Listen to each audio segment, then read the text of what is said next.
Now we have talk from Professor Daan Hollander about managing burns in low resource settings.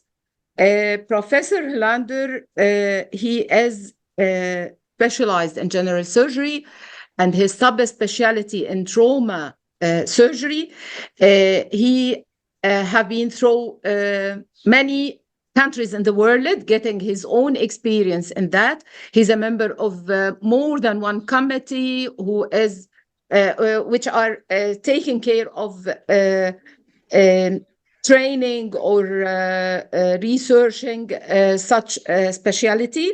He has a lot of publications, and inshallah, we hope that he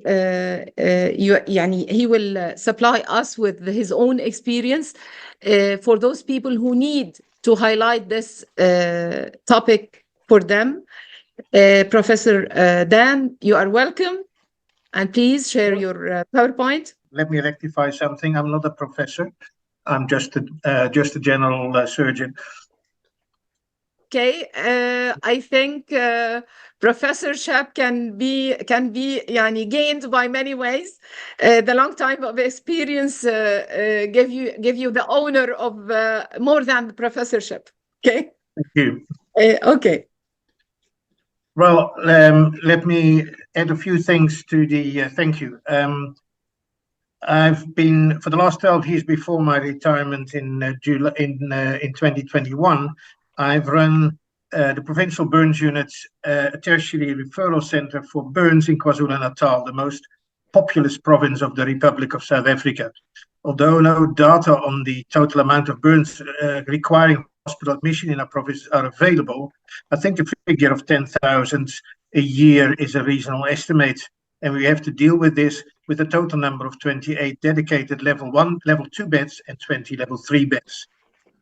As you can see, this is by far not enough, and the majority of our burns are managed by inexperienced doctors in under-resourced district hospitals. So today, when I started out, these peripheral doctors had little support and therefore often made poor decisions, leading to unnecessary disability and even death of patients. So today's talks is informed by the lessons that we've learned and some of the solutions that we found, and I hope that they may be of some help in your situation. I realize, of course, that the situation of burns under limited resources in peacetime is entirely different from the situation in wartime. And therefore, I would first like to spend some time discussing the type of burns that we see in wartime, followed by, okay, that's it. Can I have the next slide, please? Can I have the next slide, please? Yeah, and the next. And the next. Next slide, please. Can I change the slides? No, I can't. Next slide, please. Wars have changed, as Bishara Atiya, the burn specialist from the Lebanon, argues.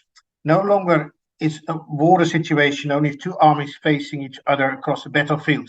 The aim now is to destabilize the opponent's infrastructure, to take out its energy network, destroy schools and hospitals, and to seek terror by destroying civilian living quarters and places of religious worship.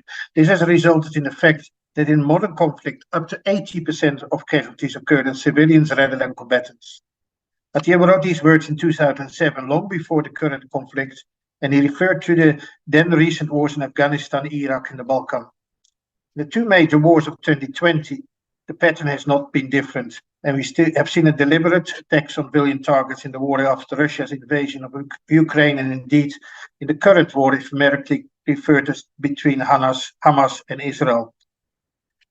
Next slide. As far as mechanism of wounding is concerned, weapons can be divided into three classes. Weapons which release bullets, which don't need us to concern us. Now, weapons which generate an explosion. In these weapons, a solid or liquid rapidly expands to gas, causing heat as well as tremendous pressure, which burns and fragments the bullet's shell and generates a powerful blast wind which damages structures as well as living beings in its path. Explosive injured by at least 4 different mechanisms, which we'll describe just now. The third injury mechanism is by causing thermal or chemical burns injuries, which including inhalational burns. Such weapons are often referred to as incendiary weapons, and their use in war is restricted by international treaties. The reason why those armies that use them usually deny that they do. Their use against civilians is currently considered a war crime. Okay, next slide.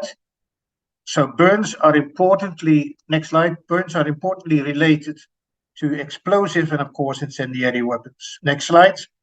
The incidence of burns has been increasing in recent wars. Next slide, please.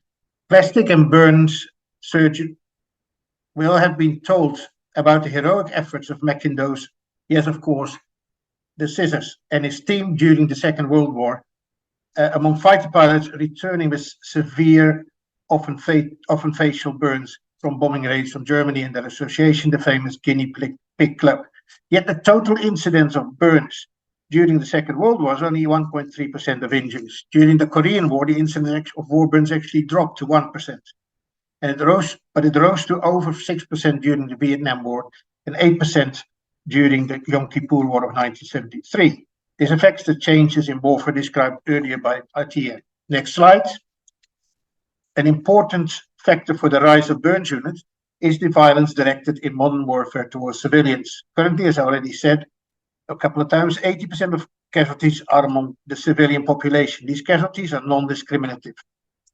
They affect children as well as adults, including the very young and the very old.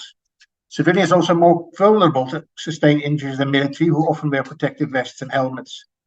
Secondly, the increasing use of explosive and personal weaponry is an important reason for the increase of burns. This has important implications, as we will show presently. This has resulted in 1 in 4 injuries being a burn during current conflicts.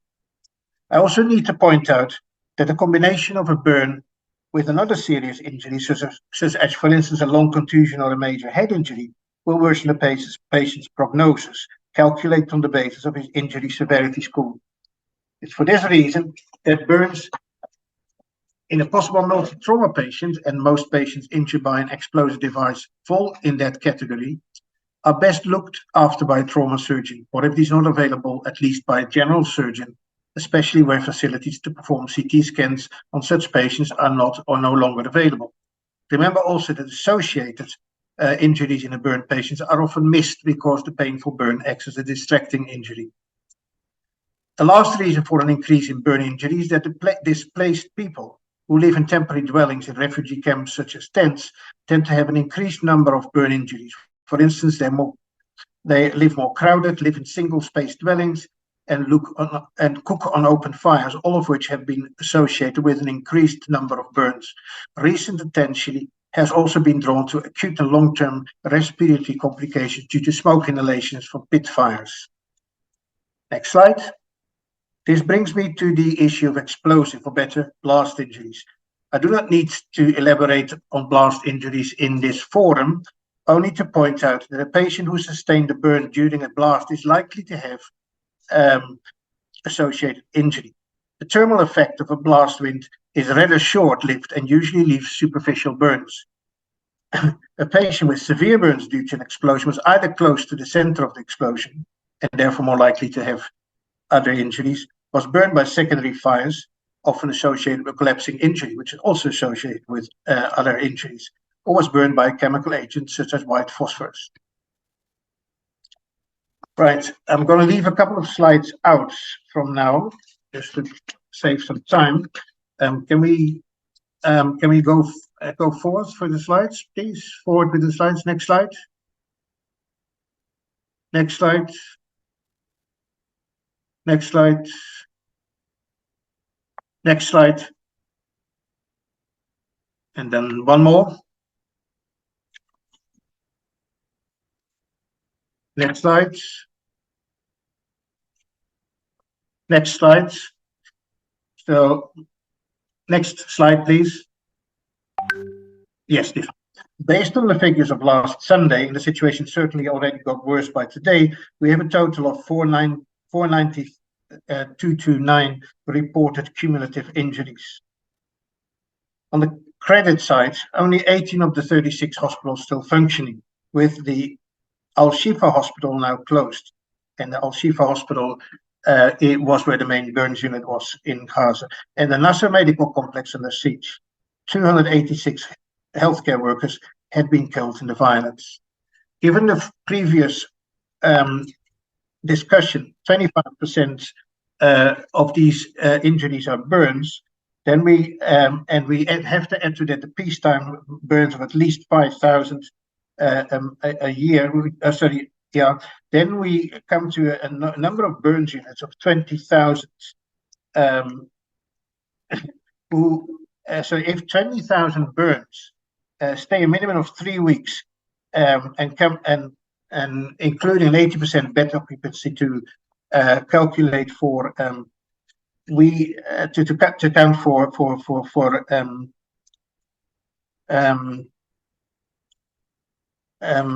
differences in burn space in the camp, we come to about 14,065 beds that are necessary. Now, of course, that is not possible.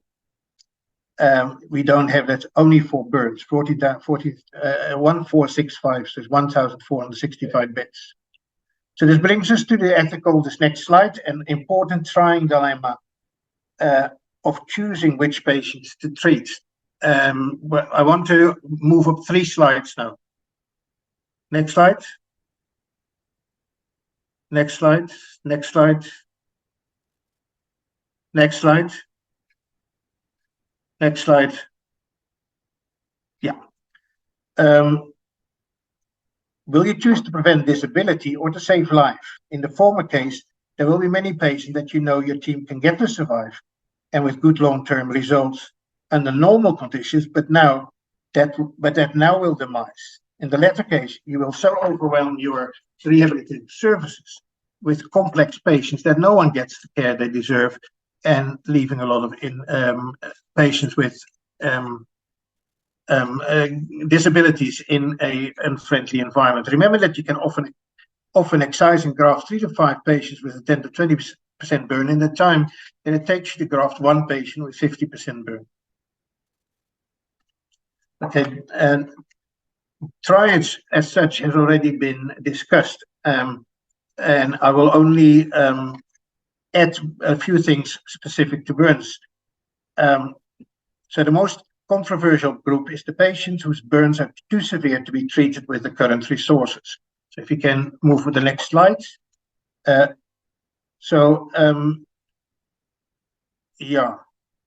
Trauma surgeons use the so-called triage sieve to classify patients into 4 categories. However, the triage sieve does not take into account, just can I have the next slide?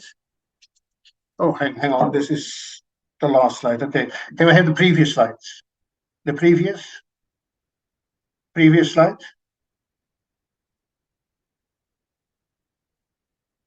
The previous slides. The previous slides. Go back 2 slides, please.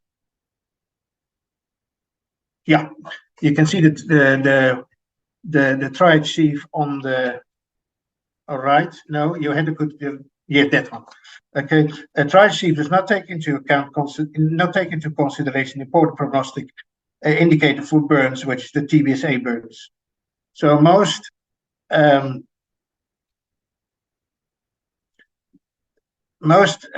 guidelines documents draw an absolute line at 80% or at 70% if there's an inhalation injury of associated mechanical trauma. However, this assumes that backup services are good, as they are in most first world countries. An American soldier with a 70% burns sustained at the battlefield stands a good chance of surviving if he's transported through the military medical system back to the United States.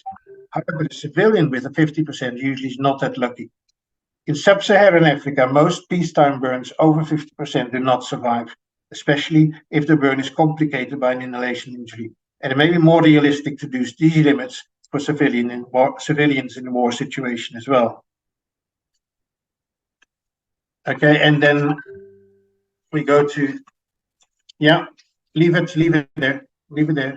Okay, so then you see the World Health Technical Working Group on Burns published in 2022 the following guidelines for the triage.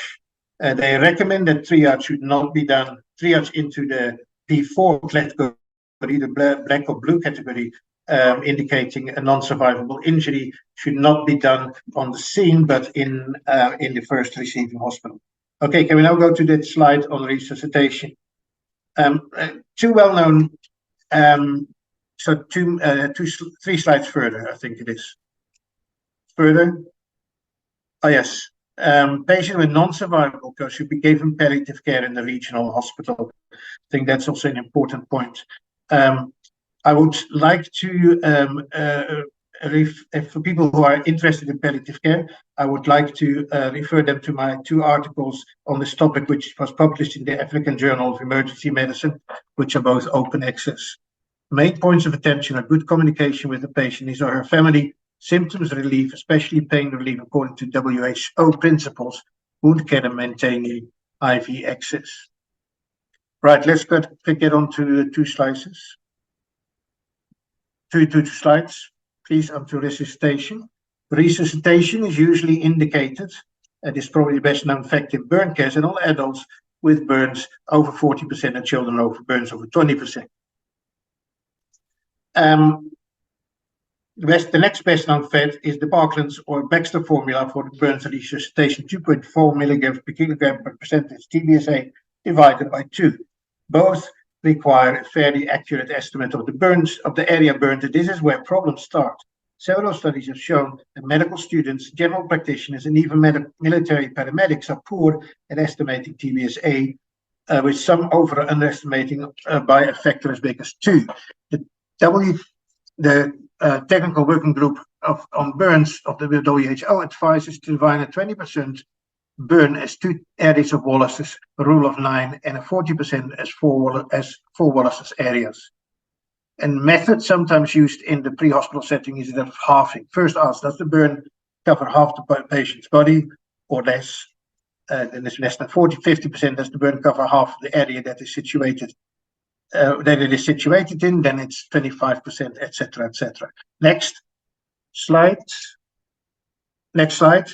As many burns can be resuscitated by the oral route, IV resuscitation only essential for patients with either burns over 40% or if they cannot drink. So if there is, for instance, associated inhalation injury or traumatic brain injury with a reduced level of consciousness. In a mass accident, it's essential to get red coat patients, and a 40% burn is a red coat patient, as soon as possible to hospital. These patients should be allowed oral fluids at the scene, and IV access should be set up within the receiving hospital. IV fluids in the form of a balanced crystalloid solution should be run according to endpoints, either urine alcohol lactate levels. If that's not possible, according to the Baxter formula, which I teach in a somewhat simplified form as on the slide, or at the blanket rate of 100 mL per kilogram per 24 hours, depending on the resources available. Patients who are able to drink and have burns, that's the next slide, less than 40%, so that's the next slide, should be encouraged to drink to an amount of 100 mL per kilogram per day, or use the calculation of the Baxter formula. It is important to ensure that the solution to be drunk contains enough saline, as administration of tap water may cause severe hyponatremia. Oral hydration solution can be made by adding a teaspoon of salt to 1 liter of cooked water, while adding 3 tablespoons of sugar will make it palatable. There are a number of alternatives for ORS, which are given on the page on the slide. Okay, next. The next slide summarizes the technical working groups on burns recommendations for burn resuscitation under austere conditions. Can we have the next slide? Can we have the next slide? And the next slide. The best form of debridement is by early excision and grafting, usually done in high-income countries in a single session. This, however, requires extensive resources such as blood, a warm theatre, cadaver skin, experienced surgical and anesthetic staff, and post-operative ICU care, most of which may not be available in the war setting. The ISBI guideline recommends that it may be better then to do a staged excision where 10 to 20% is excised per session and immediately grafted, followed by another 10 to 20% after 3 to 5 days when the patient has recovered from the previous surgery. If, however, even a trip in theatre is not available, a number of options is available. Next slide. Next slide. The use of medical maggots. Larvae of the green bottleflies recently become available. Maggots secrete enzymes which turn necrotic tissues into a liquid mess, which the maggot sucks up and digests. Bacteria are also ingested and killed in the larva's gastrointestinal tract, and biofilms are broken down. The larvae remain in the wound for 4 to 7 days, after which they are usually removed, leaving a healthy, granulating wound. Medicinal maggots do not digest living tissue. Although the intentional placing of medical maggots is usually not an option in war times, you may find wounds already infested with maggots. Try and encourage the patient to leave them in until the wound is clean. I've seen quite a number of very skeptical patients greet me with a big smile a week later. Next slide. Next slide. Next slide. Next slide. Okay, a method of debridement that has been very popular in the former East Bloc countries, such as the Czech Republic and Romania, is benzoic acid. Benzoic acid is a weak acid, like acetic acid and citric acid, which is used as a preservative in foodstuffs and has an excellent safety profile. When painted on a dry etcher, it penetrates the etcher and lifts off the underlying healthy tissue, allowing after 48 hours its removal at the bedside with minimal pain. This may be absorbed, but should not be used over areas of more than 10% TBC at a time, as it may cause acidosis. But this is usually self-limiting. The second application may be given for debridement if the debridement was not complete. And you can see this is a wound treated with benzoic acid. And you see half the wound, half the etcher is already lifted up, and the rest can usually just be pulled off, or the few flimsy attachment severed with the scissors. Dressings. The next slide. Next slide. Next, please. Next. Dressing changes are painful, and they are a great concern and source of anxiety for both children and adults with birds. Particularly in children, I have found the administration of 8 milligram per kilogram of ketamine and 5 mils of sweet paracetamol syrup an excellent sedation during dressing changes. It's necessary to wait 15 to 20 minutes for the effect to be maximal. Next slide. Dressings in burns should be chosen rationally. There's a bewildering number of dressings on the market, and no dressing, despite what the reps tell, fits all burns. A rational choice of a dressing involves assessing the wound according to the principle of wound bed preparation and as identifying in the time principle. For instance, a mid-dermal burn has a flimsy layer of necrotic tissue, a moderate infection risk with exudate or moderate to high amount of exudate, and well epithelia as the circumstances are ideal. I would therefore treat the wound with an antimicrobial such as silver while relying on autolytic debridement, providing a moist wound environment while siphoning off excess exudate to prevent maceration. A foam dressing with silver covered by polyurethane film would be a possible choice for a burn like that.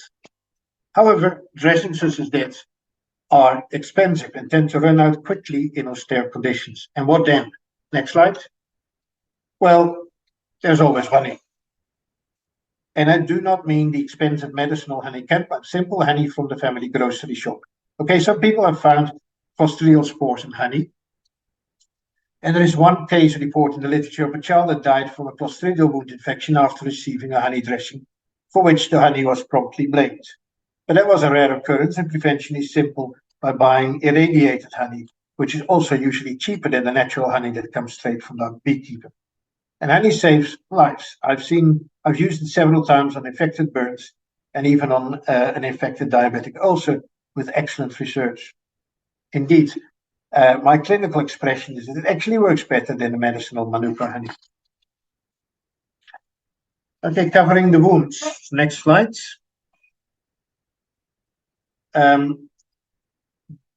Burns more than 40% are referred to as massive burns, because they cannot be covered with the patient's own skin in one go. A number of techniques are available to deal with this situation, such as white meshing, micrografting, reharvesting from the same piece of skin, or cultured epithelial grafts. The MIG autografting and epithelial grafts the last technique involves harvesting of a small piece of skin, isolating epithelial basal cells, and culturing these outside the body into a thin epithelial laser. The process usually takes 3 weeks. The ReCell techniques modified this technique by allowing the epithelial cells to grow into an epithelial layer on the wound, serving after due debridement of the wound. Unfortunately, the ReCell techniques, which use trypsin to separate the epithelial cells, fell into disrepute. We have used the Regenera technique, which uses a small processor to cut a biopsy into pieces of 50 microns, after which they are seeded onto the wound. Although they have used these techniques mainly in conjunction with MIG autografting, and we can see that on the patient at the bottom, we have also used it on a lady with contraindication to surgery, the pictures on the top, with rehabilitation of the burn wounds as a result. The technique can be performed at the bedside under local anesthesia for the harvesting procedure. Okay. Excuse me, Dr. Daan, we have only 1 or 2 minutes because we have prayer and we have to finish the session before it. Okay, Yeah. so. Okay, I've got 3 slides left. Okay, next slide. Next slide. Okay, so last I would give some attention to white phosphorus burns. In previous wars, Israel has been accused of using white phosphorus in the Gaza population. It has always denied doing so. However, the evidence has been quite conclusive in previous conflicts, and the recent reports of deep burns down to the bone with embedded particles are suggestive of this mechanism of injury. White phosphorus is a putty-like material that spontaneously combusts at environmental temperatures. It forms pentoxide, which combines with water to form phosphoric acid, and that's a corrosive agent. Next one. Hallmarks of phosphorus burns are the garlic-like odor that hangs over the wound, and signs of spontaneous combustion, which may cause the generation of smoke from the embedded particles. In addition to the deep burns, absorption of phosphorus may cause hypocalcemia, liver failure, kidney failure, and fatal cardiac arrhythmias. Next slide. Management of phosphorus burns is a medical emergency which should start at the scene. After removal of contaminated clothing, the area should be irrigated with copious amounts of fluid. Rescue workers should wear protective clothing, as the phosphorus particles may affect their skin and cause serious burn injuries. The wound should then be covered with wet gauzes and transported to hospital. In hospital, the patient should be taken to theatre for removal of embedded phosphorus particles. A wood lamp, which you can get from an ophthalmologist, may be of great help, as the phosphorus particles will fluoresce. Excision of contaminated tissue may be necessary to stop the burning process. Wounds from phosphorus burns tend to heal slowly. And then the next 2 slides, please. Next slide. Next slide. Yeah, thank you. I just want to look at this slide just to show that rehabilitation, there are many problems which are particularly to burn patients, and they should not be forgotten. Thank you.